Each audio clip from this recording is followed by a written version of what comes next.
अगर आपके बच्चे भी सब्जियां खाना पसंद नहीं करते तो आज मैं आपके लिए ज़बरदस्ती एक रेसिपी लाई हूँ सब्जियों और ब्रेड से बने ये कबाब। बिस्मिल्लाहिर्रहमानिर्रहीम, अस्सलाम वालेकुम। मैं हूँ आयशा और वेलकम करती हूँ आपको अपने यूट्यूब चैनल आयशा के किचन में। बहुत ही मज़ेदार बनते हैं और निहायत ही लजीज ये कबाब बनकर रेडी होते हैं। झटपट से ये बन जाते हैं, बच्चों के लंच बॉक्स में दें या आप चाय के साथ सर्व करें, निहायत ही लजीज होते हैं।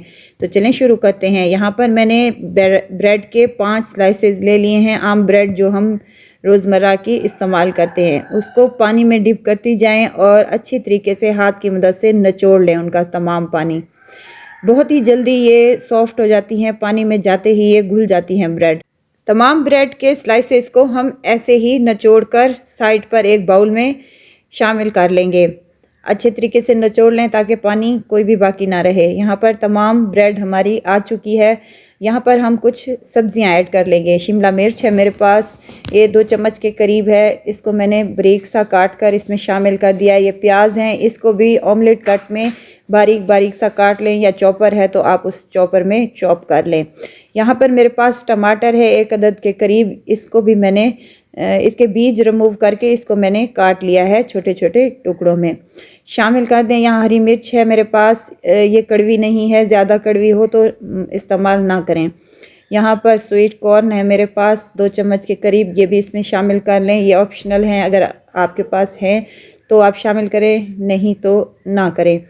तो यहाँ पर हरा धनिया मैंने इस्तेमाल किया है, एक आधा कप के करीब, ये भी इसमें शामिल कर दें। अब यहाँ पर मैं बाइंडिंग के लिए इस्तेमाल कर रही हूँ चावल का आटा, और 2 चम्मच यहाँ पर मेरे पास है गंदम का आटा जो रोज़मर्रा हम रोटी में बनाते हैं। 2 चम्मच चावल का आटा और 2 चम्मच गंदम का आटा जो हम रोज़मर्रा का इस्तेमाल करते हैं, ये शामिल कर दें। अब यहाँ पर कुछ मिसाले ऐड करने लगी हूँ। कुटी हुई लाल मिर्च है मेरे पास आधा चम्मच के करीब, ये शामिल कर दें। खुश्क धनिया है मेरे पास पिसा हुआ आधा चम्मच के करीब। आधा चम्मच नमक है, आप अपने टेस्ट के मुताबिक कम या ज़्यादा कर सकते हैं। तो यहाँ पर मैं चिकन का पाउडर इस्तेमाल कर रही हूँ, ये भी ऑप्शनल है अगर आपके पास अवेलेबल है, नहीं तो आप इसकी जगह क्यूब भी इस्तेमाल कर सकती हैं। यहाँ पर चिली सॉस है मेरे पास 1 चम्मच के लिए, इसको मज़ीद चटपटा करने के लिए। तमाम चीज़ों को अच्छी तरीके से हाथ की मदद से मिक्स कर लें। इसमें पानी हम नहीं डालेंगे क्योंकि ब्रेड जो है वो पानी में ही निचोड़ कर हमने यहाँ पर शामिल की थी, ये एक डो की शक्ल इख्तियार कर लेगा।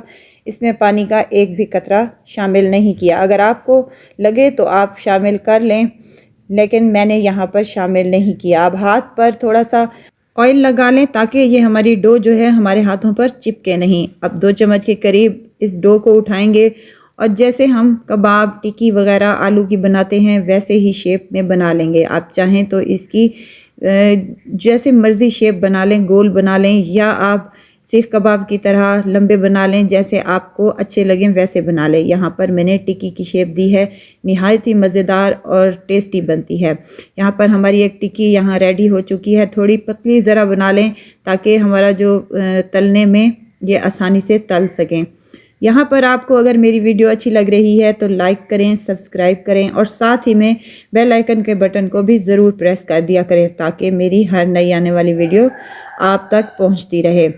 इसी तरह हमने तमाम कबाब अपने रेडी कर लेने हैं। साइडों से अच्छी तरीके से दबा कर इनको बना लें ताकि तलने के वक्त ये सब्ज़ियाँ बाहर निकल ना आएँ। यहाँ पर टिक्कियाँ रेडी हैं हमारी, और तलने के लिए मैंने ऑयल पैन में गरम करने के लिए रख दिया था मीडियम टू लो आंच पर। एक एक करके तमाम टिक्कियों को हम यहाँ पर डाल देंगे और 5 से 7 मिनट तक उलट लेंगे। इसकी एक साइड चेंज करेंगे तो मज़ेदार सा यहाँ पर टिक्कियों का कलर आया है और बेहतरीन से ये हमारे वेजिटेबल और ब्रेड के कबाब रेडी हुए हैं। तो इनको दूसरी साइड पर भी पकने के लिए रख दें। बहुत ही मज़ेदार सा कलर आया है इन पर। हरी चटनी के साथ इनको सर्व करें, निहायत ही लजीज और बेहद ही मज़ेदार ये बनकर रेडी होते हैं। इनको पकाने की कोई ज़रूरत नहीं है, झटपट से ये बन जाते हैं और निहायत ही शानदार लगते हैं। शाम की चाय के साथ लें या बच्चों के लंच बॉक्स में दें, बहुत ही मज़े के और डिलीशियस लगते हैं। तो ज़रूर ट्राई कीजिएगा और मुझे दुआओं में ज़रूर याद रखिएगा। खुश रहें, खुशियाँ बाँटें। इजाज़त चाहती हूँ, फिर आऊँगी इंशाअल्लाह नई और मज़ेदार सी चटपटी रेसिपी के साथ। आयशा को दीजिए इजाज़त। अपना बहुत सारा ख्याल रखिएगा। अल्लाह हाफ़िज़।